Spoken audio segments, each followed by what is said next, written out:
শাকিব খানের বলয় থেকে বের হয়ে একের পর এক সিনেমায় কাজ করছেন শবনম ইয়াসমিন বুবলী। সারা বছরই কোনো না কোনো সিনেমায় কাজ করছেন গোপনে। এরই মধ্যে গোপনে কাজ করছেন পিনিক নামে একটি সিনেমাতে। কিন্তু এবার হুট করে বুবলীর পিনিকের ফার্স্ট লুক পোস্টার সোশ্যাল মিডিয়ায় প্রকাশ, আর এই পোস্টারকে কেন্দ্র করে মন্তব্য করেছেন শাকিব খান। হ্যালো ভিউয়ার্স, বিস্তারিত জানতে চ্যানেলটি সাবস্ক্রাইব করে সম্পূর্ণ ভিডিওটি দেখতে থাকুন। সুপ্রিয় দর্শক, বর্তমান সময় আলোচনার ট্রেন্ডিং এ রয়েছেন শবনম ইয়াসমিন বুবলী।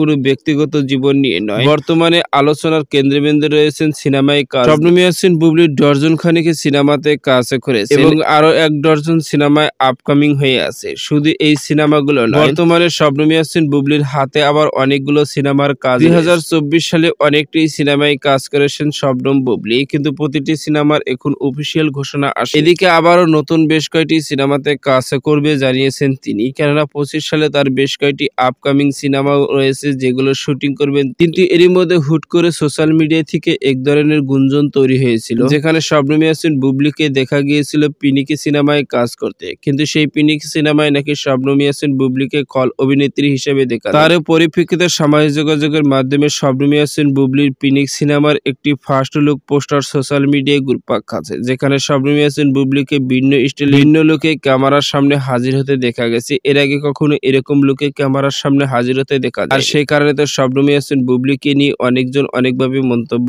করেছেন। পাশাপাশি এবার শবনম ইয়াসমিন বুবলীকে ফার্স্ট লুক পোস্টার নিয়ে মন্তব্য করেছেন শাকিব খানের ভাষ্য, শবনম ইয়াসমিন বুবলীর ক্যারিয়ার জীবনে হতে পারে এটাই ছিল, কেননা এর আগে কখনো শবনম বুবলীকে এমন লুকে ক্যামেরার সামনে হাজির হতে দেখতে পাই। শবনম বুবলী পিনিক সিনেমায় যে কিভাবে কাজ করবে যা কল্পনার বাহিরে, কেননা লুক স্টাইল গেট আপ দেখেই মনে হচ্ছে এমনই মন্তব্য শাকিব। সুপ্রিয় দর্শক, ভিডিওটি আপনার কাছে ভালো লাগলে একটা লাইক দিন। নিত্য নতুন ভিডিও আপডেট পেতে চ্যানেলটি সাবস্ক্রাইব করুন। অসংখ্য ধন্যবাদ পুরো ভিডিও উপভোগ করার জন্য।